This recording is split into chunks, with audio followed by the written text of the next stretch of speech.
I was a youth pastor for about 6 years, and during that short stint as youth pastor, before we launched a church of our own, I remember having just a deep concern for the young people we were ministering to in our group. I mean, the first set of high school seniors we graduated, all but one left the church before Thanksgiving break of their freshman year in college. And when I saw that, I thought, wow, I'm the worst youth pastor that I've ever known. And of course, that problem is pretty much across the board in America.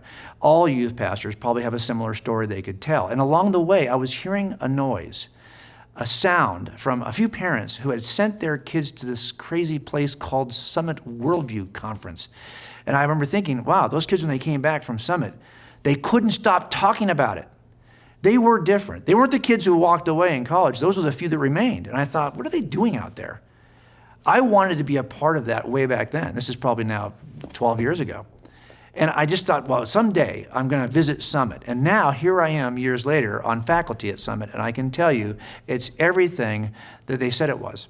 If you're concerned about what's happening with young people in America today who are Christians, there is a way to address this. It would take an immersion. It would take an effort that is very much like the effort we make here at Summit, an effort to really teach students how to see everything in life through a lens, a Christian worldview lens.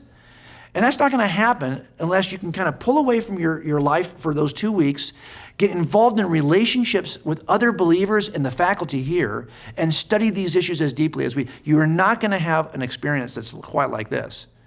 And I can tell you not only from the experience of a faculty member here, but as a youth pastor who watched students come back from this program all those many years ago, there is nothing like the experience your students are going to have at Summit Worldview. We invest a lot of time in our students, right, as parents, don't we? Oh, they're a great volleyball player. Well, we're going to tour the country with volleyball leagues, hoping that someday they might get a volleyball scholarship. Really? We are willing to invest our time and energy in all kinds of things, tutors. But now I'm asking, are we spending that kind of commitment of energy and resources in their spiritual formation, in their Christian worldview? You can do it, but we need to start thinking about how to do it. And that's exactly what we do here at Summit Worldview Conference.